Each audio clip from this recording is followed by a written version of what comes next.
lots of discussion about leadership development is all around skills, and rightfully so. But what about character? And more specifically, what about character skills? It's a fascinating and valuable conversation for us to have, which is exactly why we're having it today. Welcome to another episode of the Remarkable Leadership Podcast, where we are helping leaders grow personally and professionally to lead more effectively and make a bigger positive difference for their teams, organizations, and the world.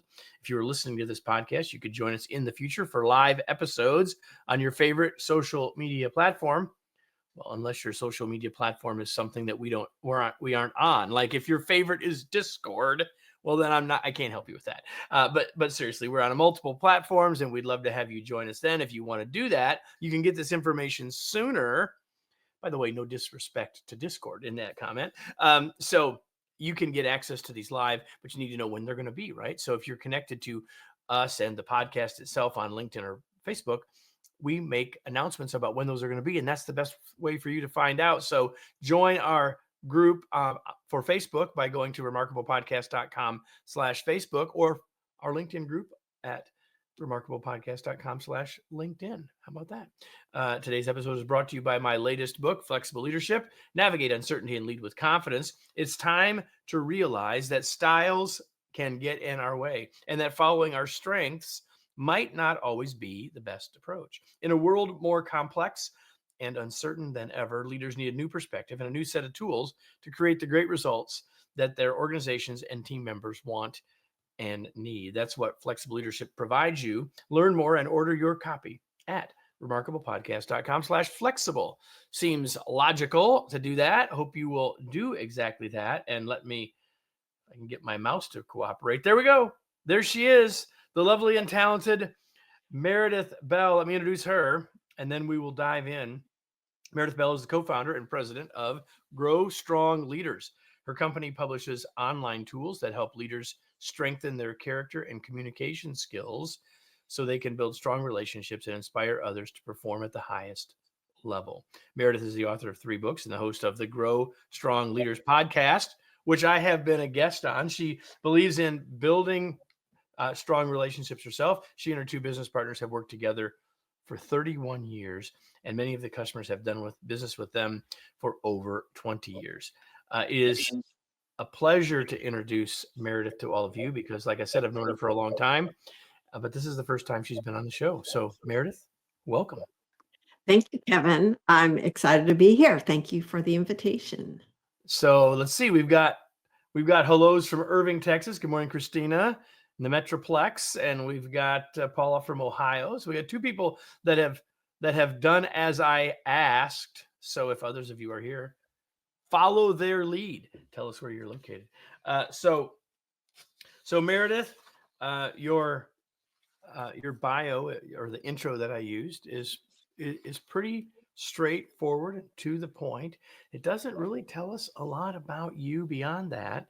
I'm curious, like you've been in this business for a long time, but I'm guessing when you were a 10-year-old girl, you probably didn't figure that you'd be in the business of leadership development.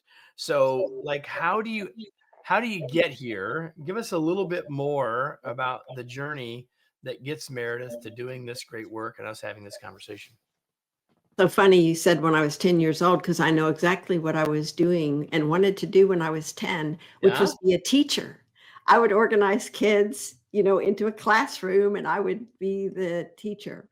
And I ended up going into that profession, elementary school. But you know what happened, Kevin, is after a few years, I realized I didn't care for the repetitive lesson plans. And so I ended up getting my master's and I got into various school board positions, being a supervisor and then a director of federal programs.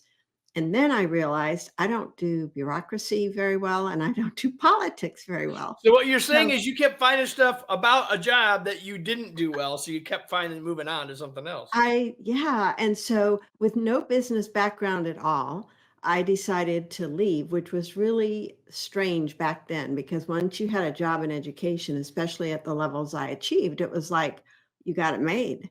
But that wasn't fulfilling to me. So One of the things I had always loved, though, besides the teaching, was I was fascinated around communication skills. I'd done a lot of trainings for teachers. And so I decided to start my own business and started doing trainings for small businesses initially, and then expanding to larger organizations around interpersonal skills. And that led to working with a lot of leaders and doing leadership development in a variety of areas. But the core was always around how you show up, how you interact with others, who are you being in this job as a leader. And then in 91, I met Denny Coates. He was a solo consultant doing similar work. We started collaborating and put our two businesses together and brought in a third partner at that time. And we've been working together ever since. We made another major shift in 94 to become a product company rather than conducting trainings and doing consulting work, because we felt we could have a greater impact. And honestly, we were looking for a 360 feedback tool at the time in the early 90s, and a good one that met our needs didn't exist. So we decided to create one. So we hired a developer and beta tested it with clients and realized we've got something here. So we made another leap into something we'd never done, which was be a software company. And we've just never looked back. So we're now into 33 years of working together and still just as passionate as ever about making a difference in the lives of leaders, because we know when we do that and help them be more effective in how they show up and how they interact with others, that it's going to have a ripple effect with everybody else in their lives, both at work and at home.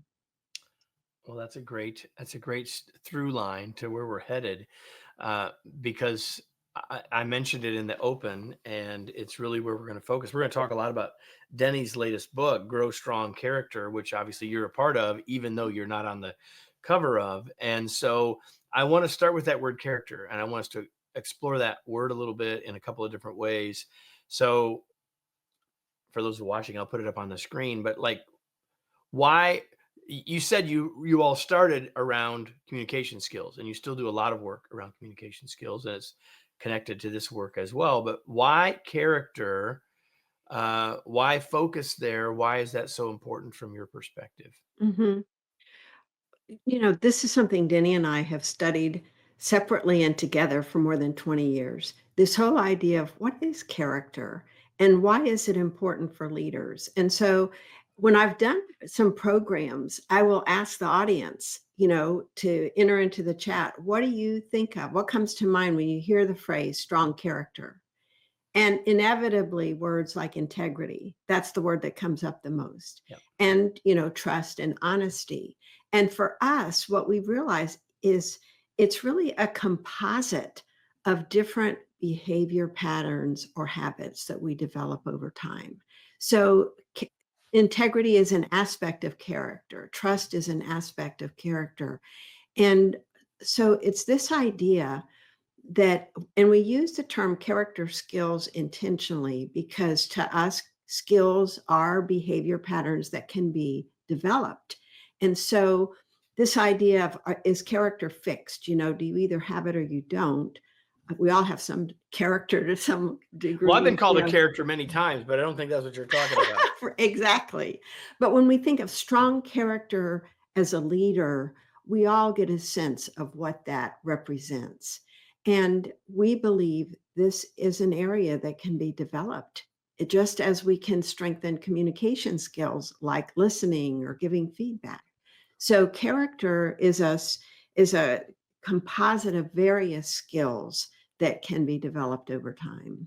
I think you're saying two. You just said them both, but I want to underline for everyone. You said two things that are important. Number one is it's not a thing; it's a bunch of stuff, a composite. We're going to talk about some of those in a second. And second of all, you believe that it's not fixed, that it's not stuff you were born with, um, but rather a skill or a behavior, and which means that you can learn it / develop it, which is where we're going to spend some of our time today. So I love all that, and this composite that you're talking about isn't just integrity and trust. You got 36 character skills. And trust me, everybody, I am not going to ask her to list all 36. We're not going to talk about all 36, but like, how did you come up with the list, and how did it become sort of the basis of the work? You know, we looked at all kinds of aspects of who we're being when we looked at what does character really consist of. And we decided that it made sense to group them into three different areas. They're all interconnected, but it's a way of getting your head around, a variety of skills that make up character. So the first one is around building a stronger self. And the second one is building stronger relationships. And the third is building a stronger work ethic.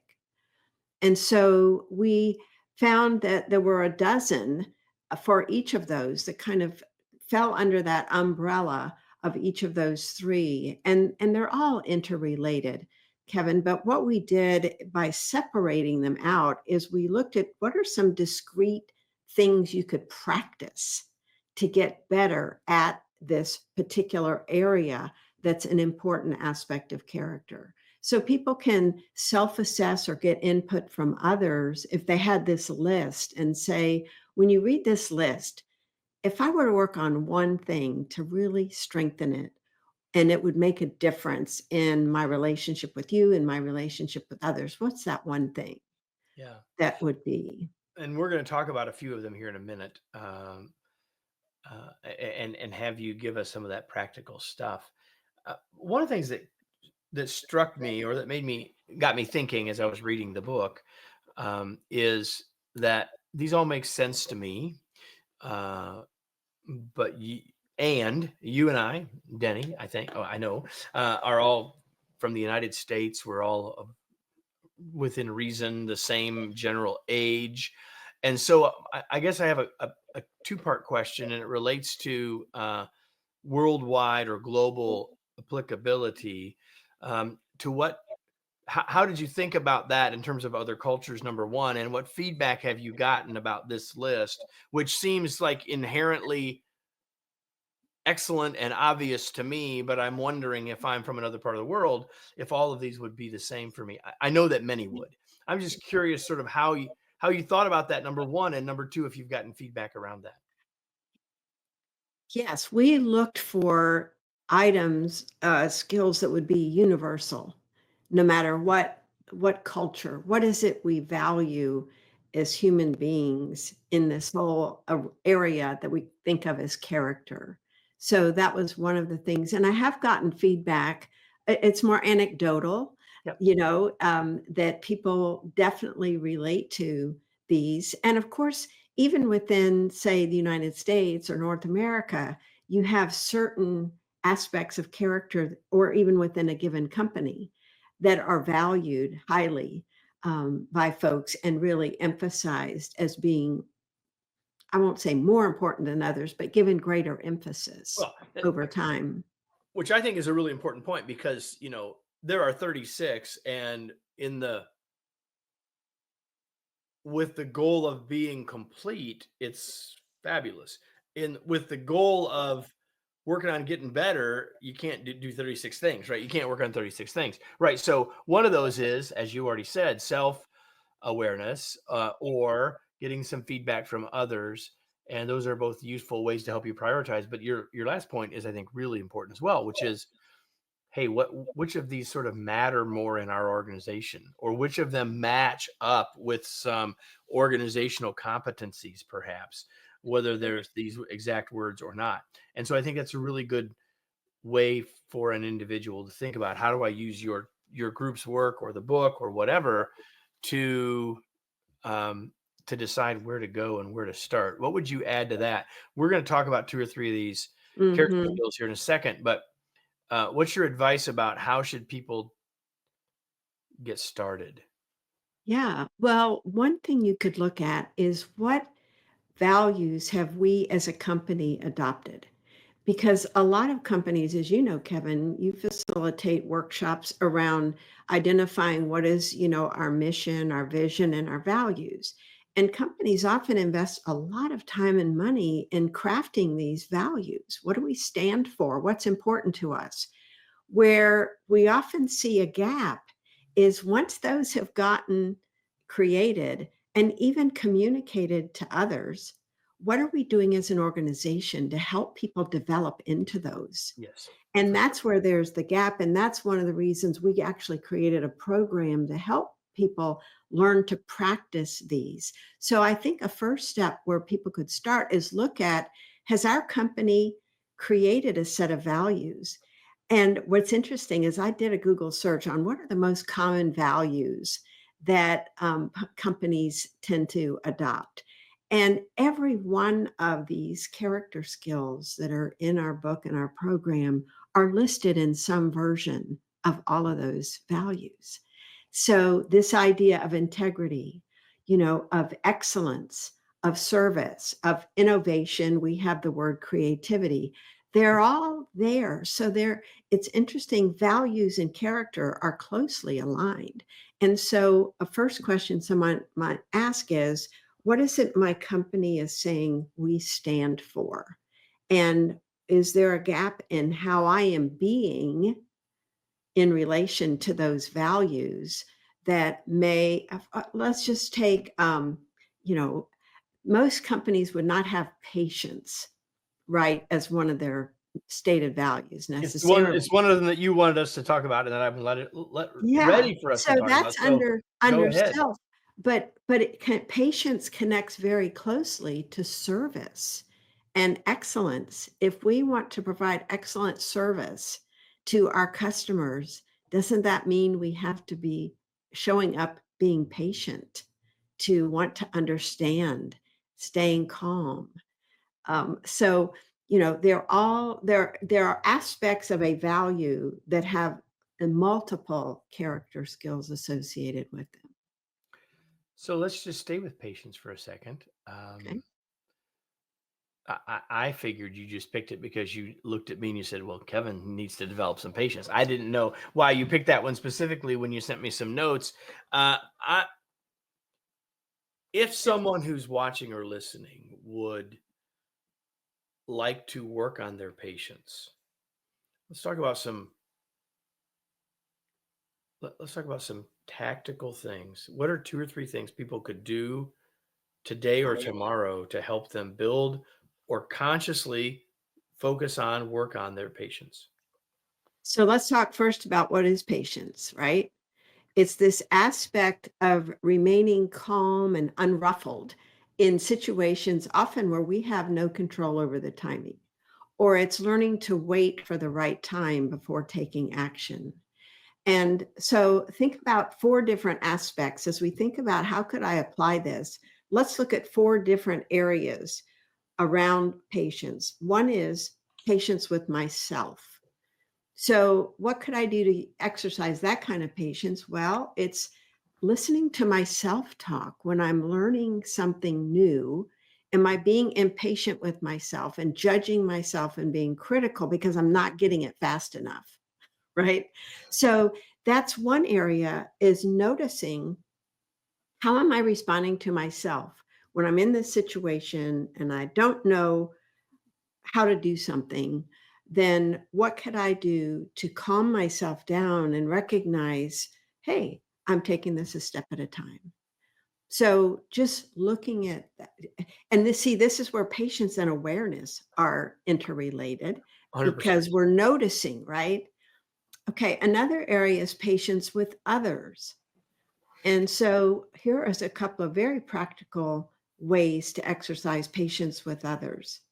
Notice when their pace is different from yours. So if you tend to be somebody that moves quickly, talks fast, and you've got someone in front of you that seems to be taking a while to get to the point, it's easy to start looking at your watch or give some other nonverbal that is saying to the person, get to the point, without saying those words. And it can send the message to the other person, you're not as important as my time right now. And so we can Sure. be aware that when I'm interacting with this person, maybe how could I set the stage with them to let them know up front, I only have 5 minutes, Or here's what would be most helpful to me is if you will tell me what's the key point, what's the key takeaway, and then you can fill in the details. Let them know how you need the information to be delivered so they understand that you are not reacting necessarily to them as a person, but to their style, just as a simple example. So, also, one of the things when dealing with other people is thinking about what do I appreciate about this person so that I send the message to them as they're speaking, you matter to me.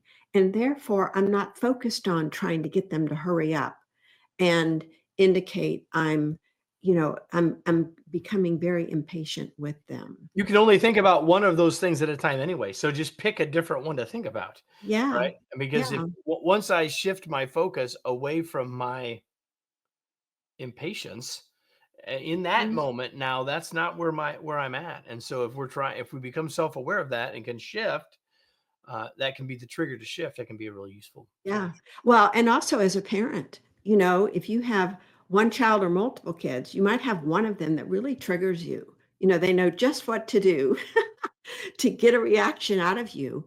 And if you focus on, I'm going to be patient right now and, and not react, not allow yourself to be triggered, then you can respond in a more appropriate way that helps build a relationship and strengthen it and not undermine it. So, two other areas in terms of where we get to exercise patience, everyday situations where we have to wait, whether we're stuck in traffic or a long line at the grocery store. It's easy in a car to start cursing or, getting upset or, yelling at other drivers. But what does that do to our emotional well being when we respond in that kind of agitated way? Versus looking at, okay, I'm stuck in this traffic. What options do I have right now? Maybe I could focus on my breathing, Yep. right? And so calming myself down so I realize how earth-shattering is it if I get there 5, 10 minutes, whatever later, relative to staying calm in the moment so that I don't get myself all worked up into this mess. So when I get wherever it is I'm going, I'm now in this agitated state. So what could I do while I'm waiting? Yeah. So Janice on LinkedIn sends a note a minute ago that says sometimes in the midst of stressful situations, it's hard to maintain self awareness. So Janice, Meredith has just been describing to us how to do that in that kind of a moment. But do you have anything else you would add more generally? Because self awareness is one of the character skills, but it's Yeah, also directly connected to so many of them. Because if we're unaware, or as I often say, yeah, blissfully unaware, we can't change anything because we that's right. just don't even know. And so, Mhm. anything you would add, just I don't want to go. I don't want to dive deep in self awareness because I've got a couple things I want us to talk about. But what would you say to help or to give some thoughts for Janice there? You know, that's a really good point, and I think part of it is having that conscious intention, I'm I'm becoming more patient and have that top of mind. And so is this an opportunity for me to exercise patience? Noticing if I'm starting to feel agitated or upset or angry or whatever the negative feeling is in a situation where I'm required to wait, you know, and I don't have control. This is an opportunity for me to practice patience. So I make a new choice in that moment. I choose to remain calm. I think it's looking at how we want to be in the moment and focusing on that and not, I don't want to be this, I don't want to be that. So it's not a negative kind of Right. thought that's going through our head. It's an affirmation about who I How see am I going to do that? myself being. And I wanted to just throw in the fourth area of patience is the big things, like if we've applied for a job, or a promotion, or we're waiting to get the results back from a test related to our health and we don't have any control over the timing. There are all these things where we have to be patient. And a perfect example is I have a family member who's health is not good. And I've been responsible for contacting people about helping with different situations. Well, I don't always get the call back at the time that I would like, or I don't get the response, or there's a lot of unknowns in this situation where I could spend a lot of time worrying about, oh gosh, what's going to happen? What are we going to do? Instead, I've been able, because I've been practicing patience for a long time, I'm able to let go and say, you know what? I trust the timing of this. I don't have control of this, and I trust that the answer will come, that it's going to work out. And I think that's one of those things that is key to any character skill, is practicing it over time builds the pathway in our brain that allows us to do it automatically in those important situations. Feels like we could have done this entire episode, everybody, just on patience. Janice has another comment, and I'm going to comment on it. It says lack of control. Janice says, lack of control is one of the biggest drivers of burnout. Here's the thing, as Meredith has just said, being clear, there's very little we have control over at the end of the day. We have control of ourselves. And so if we focus on not having control, that's going to be really challenging, because there's so little we have control of except ourselves. But what you were saying is, what we do have control of is the choices that we make, right? So in that moment where I'm frustrated, in that moment where I'm feeling burnout, in that moment of whatever that is, in that moment of impatience, using wisely, as one of my mentors, Augmandino, would say, using wisely your power of choice, right? Absolutely a true thing. So there are 35 other character skills, and I knew that you wanted to talk about patience, and I'm glad we did. I want to have you talk a little bit about one that's in here that I think that most of us would say, okay, this is a good thing for me personally, but I want you to help us think about why this one is important. And it's in the category of relationships, why this one's important to us specifically as a leader. Okay. And it is forgiveness. So let's talk about forgiveness for a Love second, it. as it relates to us as a leader. What would you say about that? You know, I want to say one thing first, is forgiveness is a strength. Sometimes people think, oh, if I forgive this person, I'm overlooking this harm that was done to me or this hurt that I experienced. And honestly, when you forgive someone, the greatest beneficiary is you, because you are letting go of the negative feelings that you're carrying around about this person, about this situation, about the action that they did or didn't do, or the words they said or didn't say.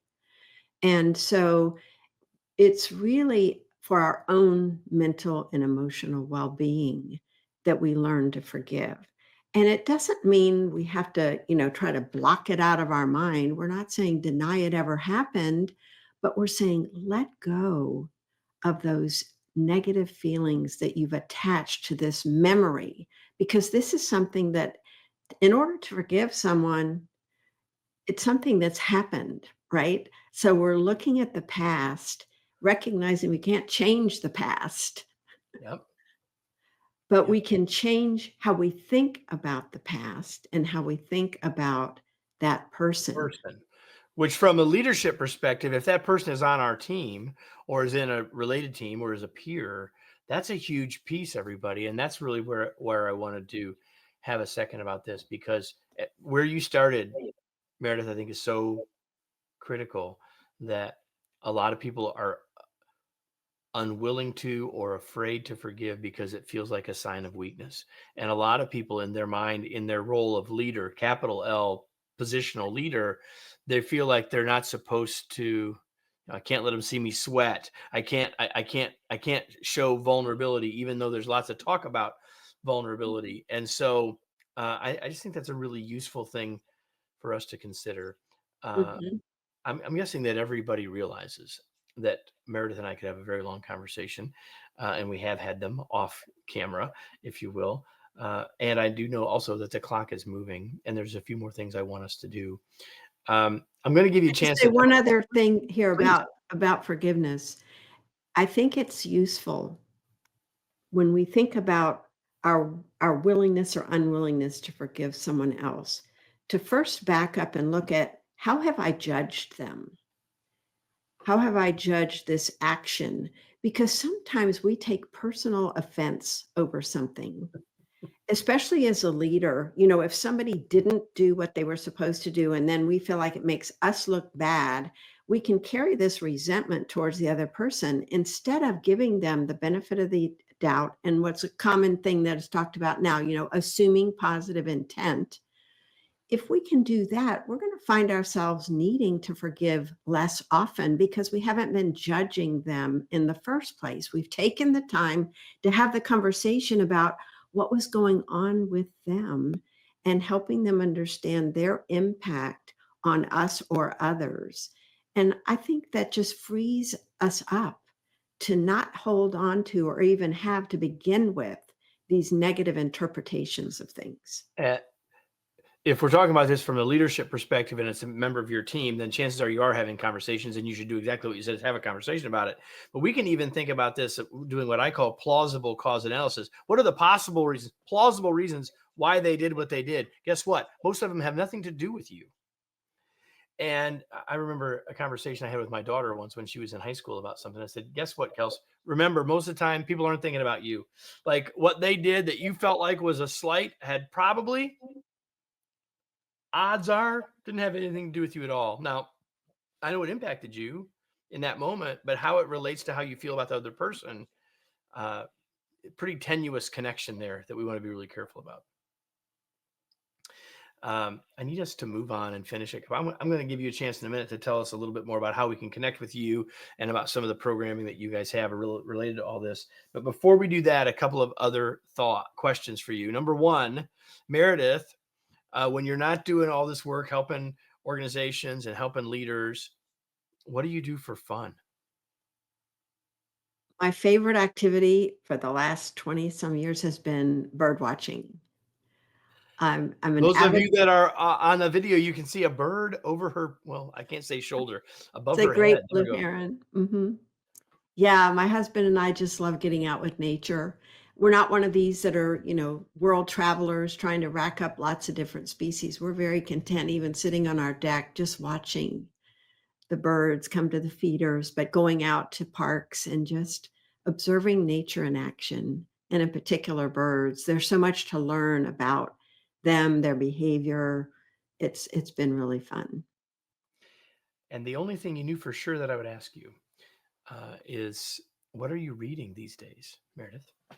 Well, most recently I read your book because you were What a beautiful on answer, everybody. on What a you beautiful you were answer. on my show, and of course, this whole idea of being flexible as a leader, I think is so important, and I really enjoyed your take on what it means to be flexible, and of course, it ties in beautifully with character because we have one of our character skills under work ethic is around flexibility. Yes, and I needed So to talk to you about it being the last one. Like we've got to move it up the list. It can't be number 36. I'm just teasing.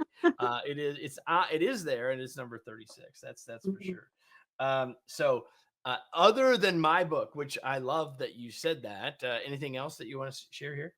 One of my favorites that I go back to a lot is The Power of Awareness by Neville Goddard because it ties in with everything we've been talking about. How do I visualize myself? How do I visualize others? And therefore, what do I bring to my relationships? What do I bring to situations? And he's got some great stories in that book around thinking about if I have a negative attitude towards someone and I'm always seeing them as criticizing me, how am I showing up when I interact with that person?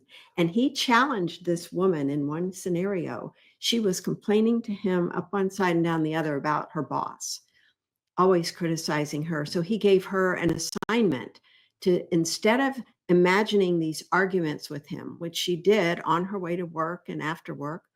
She started imagining him complimenting her and giving her positive feedback. And so she showed up differently in her interactions with him, and guess what? He started giving her compliments. He started changing the way he interacted with her because of how she was interacting with him. We have so much more power than we think in our We can't relationships control the other person, back to when we but look we have influence. within and say, "What can I do myself?" Instead of complaining about this person, what is it about how I am being with them that might be contributing to this situation? What can I do that might change the outcome? That's a fabulous question. So, uh, what, where do you want to point people? We will have links to those books. We will have links to Meredith's book, as well as Denny Coates' book that we've been talking about, Grow Strong Character, all in the show notes for you all. But where else do you want to point people? Tell us a little bit more about how they can get a hold of you, they can learn more about what you're doing. Sure. My favorite platform is LinkedIn. I'm on the others, but I'm probably the most active on LinkedIn. And our website is the best place to learn about us, what we offer, and my podcast is growstrongleaders.com. And we have a program called GSL for Grow Strong Leaders, Skill Builder, which covers these 36 character skills and 10 communication skills. And, Kevin, I know your approach to learning and developing habits and what we've built into this program is very congruent. We're very much aligned there, where we are emphasizing the practice, not just knowledge. So you get a tip and then you go out and practice it and you come back and you reflect on how it went, and your responses get shared with a coach. This could be a coach you hire, it could be a peer coach, it could be your manager, but someone else who cares about your success, cares that you're doing the work that you said that you will do. So support and accountability, and then asking for feedback along the way to find out, how am I doing? Are you seeing any difference? Marshall Goldsmith calls that feed forward, because also you're wanting to know, what could I do to be even better in this particular area? So we're getting that input from others. So we find out how they're experiencing us. So we've combined all those elements into this program, which is a very powerful behavior change process.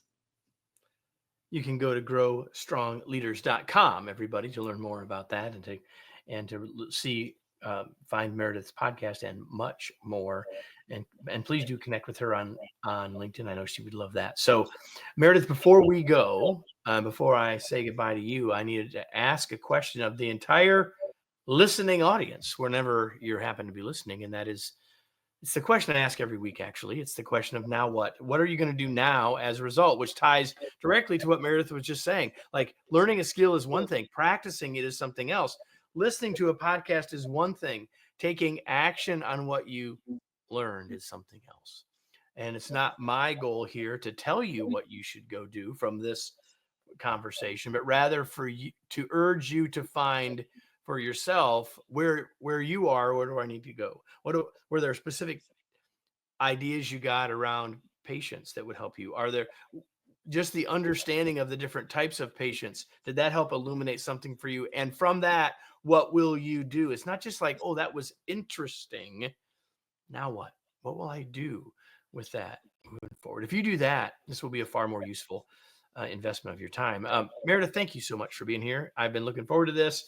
I really don't know how we got through almost 500 episodes before we had you on, but we've solved that now. Evan, it's been wonderful conversation. I appreciate being here with you. It's my pleasure. So everybody, if you enjoy this, make sure you tell someone else to come listen to this, and make sure you're subscribed wherever you're watching or listening so you don't miss any future episodes, because we'll be back again next week. And so I hope you will be too for the next episode of the Remarkable Leadership Podcast.